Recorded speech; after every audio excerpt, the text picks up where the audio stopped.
और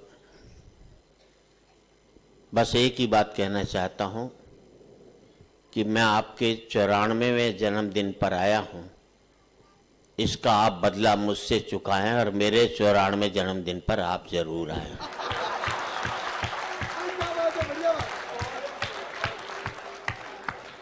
इसी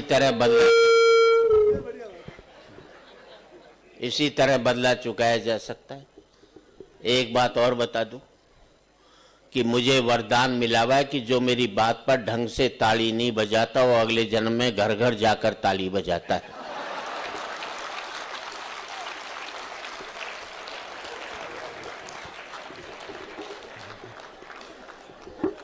ये मोबाइल की रिकॉर्डिंग बंद कर दो। हाँ, आज रिकॉर्ड करके कल अपनी लुगाई को हंसाओगे। मेरे भरोसे ब्याह करके लाए थे क्या? मर्द के बच्चों तो अपने भरोसे अपनी लुगाई को हंसाओ, मेरे भरोसे क्या क्या हंसा। अभी भी मास्टर जी मैं देख रहा हूं जो पति अपनी पत्नी के साथ बैठे, दहशत में बैठे, ढंग से हंस नहीं पा रहे। हंसने से पहले लुगाई की तरफ देखते हैं, वो हंसती है तो हंसते। हद हो गई यार दहशत की। जब मैं खड़ा हूं यहां पर तो किस बात की चिंता आपको? देखो ही मत, लुगाई की तरफ हंसते रहो, क्या बिगाड़ लेगी तुम्हारा? मैं तुम्हें बचा लूंगा और मेरे जाने के बाद भगवान भी तुम्हें नहीं बचा सकता, समझ लो। मैं तो आपको टिप्स ही दे सकता हूं। देखो पतियों, ये आपके लायक तो है नहीं, साधु सन्यासियों के मतलब की है ही नहीं, ये आउट ऑफ कोर्स की बात है उनके। एक ही शिक्षा देना चाहते, बच्चे को चुप कर लो, पता ही नहीं लगता कि बच्चा रो रहा है कि पति रो रहा है। क्यों? पति जब घुट घुट करके रोता है तो इसी तरह से आवाज निकलती। हंसने की बात नहीं, मैंने कई बार अपनी सुनी है ना, मुझे मालूम भैया कैसे निकलते हैं। हाँ ताली बजाओ, हाथ उठा कर।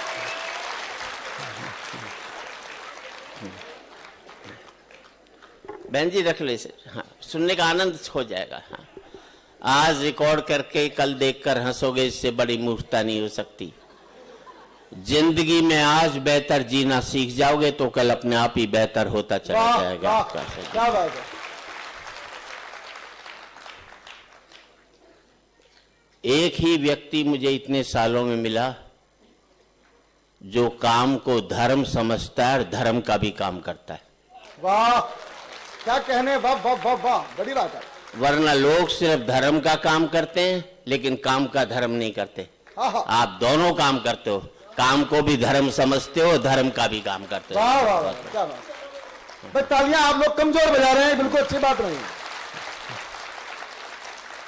कितने भी हैं इस 94 साल के युवा की ताकत थोड़ी इनकी तालियों के अंदर जो उसमें ओशो ने कहा था जब आप हंसते हैं तो ईश्वर की प्रार्थना करते हैं, और हकीकत में हंसते आप तब हैं जब किसी की तकलीफ में आप रोना सीख जाते हैं। वाह। अगर किसी की तकलीफ में आपको रोना नहीं आता तो आपको हंसने का हक नहीं दिया किसी ने। बहुत अच्छा। लेकिन मैं अलग बात कहता हूं। ओशो कहते हैं जब आप हंसते हैं तो ईश्वर की प्रार्थना करते हैं, और मैं कहता हूं जब आप किसी को हंसाते हैं तो फिर ईश्वर आपके लिए प्रार्थना करता है। वाह वाह, बहुत खूब। आप किसी के आंसू पहुंच दीजिए, फिर किसी मंदिर मस्जिद गुरुद्वारे गिरजाघर जाने की जरूरत नहीं है, स्वयं ईश्वर ही आपके लिए प्रार्थना करता रहेगा। क्या कहना। तो महाशय जी आपने तो इतने लोगों के आंसू पहुंचे हैं कि ईश्वर ही आपके लिए प्रार्थना करता है। हम लोग तो ईश्वर पर भरोसा रखते हैं, आप पर ईश्वर भरोसा रखता है। वाह वाह, क्या बात है, वाह, बहुत खूब, बहुत खूब। ईश्वर पर भरोसा रखना कोई बड़ी बात नहीं है, आपके पास इसके अलावा कोई चारा नहीं है, लेकिन ईश्वर आप पर भरोसा रखता नहीं, ये बड़ी बात होती है, उसमें दुखा देश के अंदर निकलता है। मैं टिप्स देना चाहता हूं। देखो पतियों, जब भी घर में घुसो मुंह लटका करके घुसो, उदास होकर के घुसो, लुगाई समझ जाएगी कंट्रोल में है। हंसकर घुसोगे 50 सवाल करेगी किसके साथ बैठा था। घर में ही सूजा पड़ा रहता है, बाहर कैसे हंसकर आया बता तो सही। उसे लगता है मेरे जीते जी इसकी हंसने की हिम्मत कैसे हो गई जो ये हंस रहा है। ये मैं तो आपको टिप्स ही दूंगा बस। हाँ। और मोबाइल बंद कर दो, कोई स्टेटस थोड़ी है। एक तो इसमें फिल्मी धुन डाल देंगे, वो मरवा देगी। कभी मोबाइल में फिल्मी धुन मत डालो। मासा जी, एक आदमी अर्थी को कंधा दे रहा, मोबाइल बज उठा, उसमें धुन पड़ी हुई थी, अकेले अकेले कहां जा रहे, हमें साथ ले लो जहां जा रहे। पूरी मुर्दनी फ्लॉप कर दी उसने से। मुझे दिल्ली में एक अपनी लुगाई को विदा करा कर ले जा रहा, मोबाइल बज उठा, उसमें धुन पड़ी हुई थी, दिल में बसा के प्यार का तूफान ले चले, हम आज अपनी मौत का सामान ले चले। ये जरूरी जानकारी देनी पड़ती है। हाँ। मैं तो आपको बता दूं, महिलाएं बैठी हैं साहब, महिलाएं बहुत कठोर होती है, पुरुष बहुत ही कोमल होता है। आवाज से पता लगता है, बेचारे में आवाज ही नहीं होती, बहुत कोमल होता है। मान लीजिए आप दिल्ली से चंडीगढ़ वाली ट्रेन में जा रहे हो, बगल में कोई महिला बैठी हो, आपको नींद आ जाए, आपका सर महिला के कंधे पे टिक जाए, एक झटके में तुम्हें उठा देगी, इतनी कठोर होती। ये भी नहीं सोचती कि किसी बेचारे को नींद भी आ सकती, दूसरे पैसेंजर से आपको पिटवा भी सकती, अपनी पर आ जाए तो तुम्हें जेल भिजवा दे। ये महिलाएं इतनी कठोर होती। अब इसी सीन को उल्टा कर लो, कर लिया, महिला को नींद आ जाए, उसका सर तुम्हारे कंधे पे टिक जाए, तुम्हें अंबाड़ा जाना होगा, चंडीगढ़ चले जाओगे, लेकिन डिस्टर्ब नहीं करोगे उसको। ये होता है, पुरुष बड़ा कोमल होता है भाई, बाई नेचर से कोमल होते हैं हम, सीधी सी बात है। आप तो सब व्यापार के उसमें हो, इस देश में व्यापारी से इंटेलिजेंट कोई नहीं होता, सही बता रहा हूं मैं।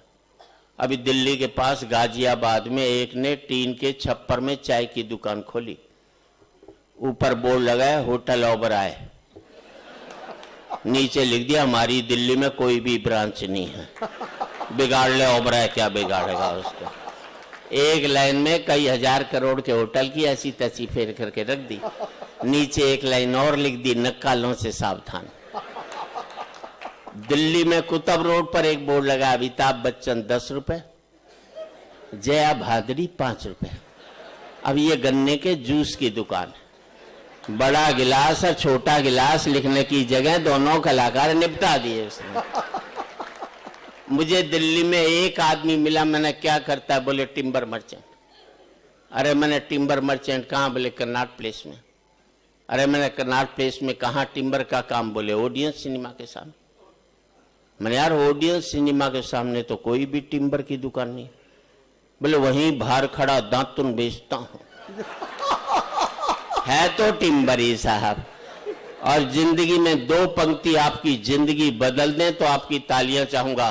जिस काम को आप करते हो, जिस काम से आपका घर चलता है, जिस काम से आपका पेट पलता है, जब तक आप उस काम को इज्जत देते रहोगे तब तक मुनाफा होता रहेगा। जिस दिन आप अपने काम पर बैठकर कहने लग जाओगे आजकल इस काम में कुछ नहीं रखा, उसी दिन से उसमें घाटा होना शुरू होता चला जाएगा। जिस नौकरी को आप करते हो, कम तनख्वाह की भी नौकरी, और कहोगे बढ़िया नौकरी कर रहा हूं, तो कम तनख्वाह में भी जिंदगी भर आपको बरकत हो सकती है। और लाखों रुपए महीने की नौकरी को कोसते रहोगे तो कभी भी जिंदगी में बरकत नहीं होगी साहब। और ताली इस बात पर चाहिए साहब, काम पर जब भी जाओ तो ऐसे जाओ जैसे मंदिर में जाते हो, क्योंकि मंदिर में भगवान से कुछ मांगते ही तो हो, और आपका काम आपको वो सब देता है जो आप भगवान से मांगने के लिए जाते हैं। वाह वाह वाह, क्या कहने, क्या कहने, वाह। काम से बड़ी पूजा कोई नहीं होती जिसका आपने पालन किया है। और एक बात और कहना चाहता हूं, जिसका आपके जिंदगी का आपको पढ़ा मैंने, कुछ भी हो जाए, व्यापारी की कमीज मैली रह जाए लेकिन उसका अकाउंट कभी भी मैला नहीं रहना चाहिए जिंदगी भर। अगर व्यापारी वही सफल होता है जो अपना अकाउंट भाई खाता साफ सुथरा रखता है, जो गंदे रखते हैं उनके काम भी पता नहीं कहां के कहां पहुंच जाते हैं। अच्छी बात पर अच्छी ताली बजनी चाहिए ताकि मतलब हम लोगों का तो एक ही अपराध रहा, हमने पार्टियों को वोट देना शुरू कर दिया। अगर हम अच्छे व्यक्ति को वोट देना शुरू कर देते तो हर एक पार्टी वाले अच्छे व्यक्ति को टिकट देना शुरू कर देते। फिर इस मुल्क में पार्टियां चुनाव हारती, मुल्क कभी भी चुनाव नहीं हारता, क्योंकि जो भी जीत कर आते वो अच्छे लोग ही जीत कर आते। अभी तो खैर मोदी जी बन गए हैं, बधाई देता उन्हें। वो हम दोनों ही इंटेलिजेंट हैं। उनके बाद मेरे बाद देश में उन्हीं का नंबर आता है। बस ये मैं ज्यादा इंटेलिजेंट हूं क्योंकि मेरे साथ लुगाई रहती है, वो रोज मुझे तपाती रहती, तो मैं निखरा हुआ सोना हो गया, बस और कोई बात नहीं। उन्होंने भी ऐसी बात कह दी कोई पकड़ ही नहीं सकता। मैंने भी ऐसी बात कह दी अपनी लुगाई को 40 साल पहले ब्याह वाले दिन, वो भी नहीं पकड़ सकती। भाई ने कह दिया अच्छे दिन आने वाले, ना तारीख बताई ना सन बताया, बिगाड़ लो क्या बिगाड़ोगे उसका। मैंने भी अपनी लुगाई से कहा था तुझे प्यार करूंगा, 40 साल हो गए, रोज पूछी भी कब करेगा ये, तब बता दे। मोदी जी बुलंदियों पर तो हमने पहुंचा दिया है, टिके रहना तुम्हारा काम है, हमारा काम नहीं है, सीधी। अभी तो क्या हुआ जी, मैंने 7 नवंबर को नोटबंदी से एक दिन पहले अपनी लुगाई से पूछा कुछ रुपए पड़े हैं क्या, घर में जरूरत है? बोले आपकी कसम घर में जहर खाने को भी पैसे नहीं है। मैंने जरा फिर से देख ले, बोले आपकी माँ की कसम जहर खाने को, ना अपनी खाई ना अपनी माँ की खाई, मेरी माँ की खाई और मेरी खाई। और महाशय जी 8 तारीख को 7 तारीख को उसने कसम खाई जहर खाने को पैसे नहीं है, 8 को नोटबंदी होगी और 9 तारीख को इतने रुपए निकल आए कि पूरा हिंदुस्तान जहर खा सकता था उसने। तब पता लगा लुगाई हमेशा झूठी बोलती है, पति से कभी सत्य नहीं बोलती।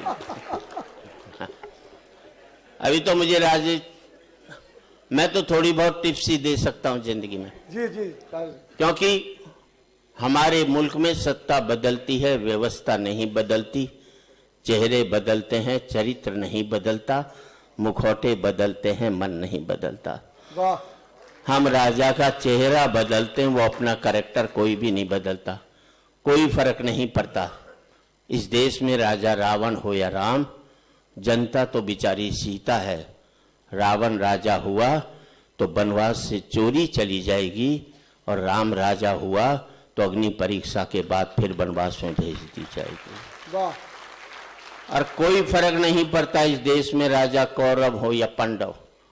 जनता तो बेचारी द्रौपदी है।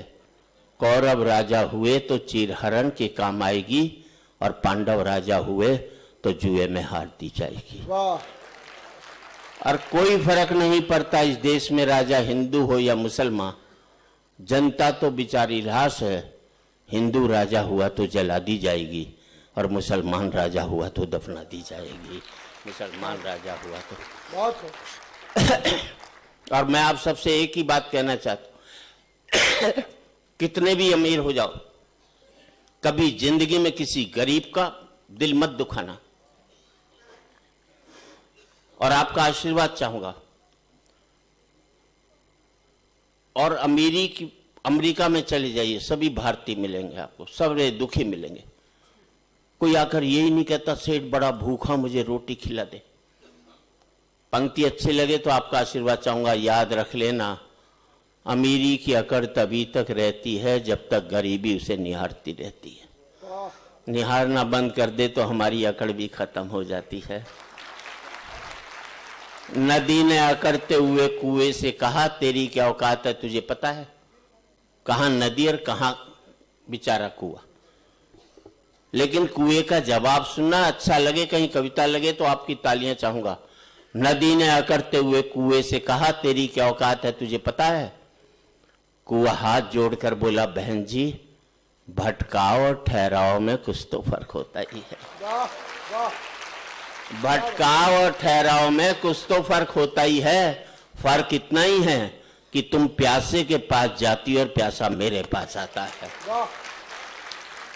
तुम ऊपर से नीचे की ओर जाती हो, इसलिए मीठे से खारी हो जाती हो। मैं नीचे से ऊपर की ओर आता हूं, इसलिए मीठा का मीठा ही रहता हूं। अपने लेवल से ऊपर उठोगे तो मीठे हो जाओगे, अपने लेवल से नीचे गिरोगे तो खारे होते हुए चले जाओगे साहब। और व्यापार हो या कोई भी हो साहब, व्यापार में उड़ने की कोशिश नहीं करनी चाहिए, बढ़ने की कोशिश करनी चाहिए। और मैं एक बात बता दूं, कितने भी बढ़ लेना आप व्यापार में, खूब तरक्की करना आप, बस एक बात देखते रहना कि तुम्हारे पांव ने जमीन तो नहीं छोड़ी है। वाह वाह वाह वाह, क्या बात है। आपके पांव ने जमीन नहीं छोड़ी तो बढ़ पाए। अगर पांव में उड़ने की कोशिश करते तो कभी इस तरक्की को आप हासिल नहीं कर पाते। तब कहना चाहता हूं, ऊंचाई नहीं होती है पतंग की, बात अच्छी लगे तो समर्थन करना। ऊंचाई नहीं होती है पतंग की, ऊंचाई होती है पेड़ की, कि जितना बड़ा होता है उतना ही धरती में गड़ा होता है। वाह वाह, महाशय जी, आपकी डेप्थ आपकी हाइट है। क्या बात है, वाह। अगर आप में डेप्थ नहीं है तो आपकी ऊंचाई का कोई मतलब नहीं। ऊंचाई नहीं होती है पतंग की, ऊंचाई होती है पेड़ की, कि जितना बड़ा होता है उतना ही धरती में गड़ा होता है। जबकि पतंग की ऊंचाई टिकी रहती है डोर पे, जो कि होती है किसी और के हाथों में, जो जब चाहे उसे ऊंचा उठा दे, जब चाहे किसी से लड़ा दे, जब चाहे धरती पर गिरा दे। अब तुम ही सोच लो, तुम पतंग की ऊंचाई पाना चाहते हो या पेड़ की? क्योंकि पतंग की ऊंचाई, पेड़ की ऊंचाई पाने के लिए धरती में गड़ना होता है, और पतंग की ऊंचाई पाने के लिए किसी के हाथ में डोर देना आपकी मजबूरी होती है साहब। वाह वाह। और समय की सीमा है, इसलिए 4 पंक्ति देना चाहता हूं। इस देश की राजनीति कुछ कहे, लेकिन हम क्या सोचे, मुल्क हमारा भी है। तब कहना चाहता हूं कि आज एक बार कहें, आखिरी बार कहें, क्या पता तुम न रहो, क्या पता हम न रहें। वाह। और जो ताली बची अब इस्तेमाल करना। आज एक बार कहें, आखिरी बार कहें, क्या पता तुम न रहो, क्या पता हम न रहें। मंदिरों मस्जिद की या किसी इमारत की, माटी तो लगी उसमें भाई मेरे भारत की। वाह वाह। माटी तो लगी उसमें भाई मेरे भारत की। लहू था हिंदू का, अल्लाह शर्मिंदा रहा, मरा मुसलमान तो राम कब जिंदा रहा। बिखरे बिखरे हैं सभी, आओ एक घर में रहें, क्या पता तुम न रहो, क्या पता हम।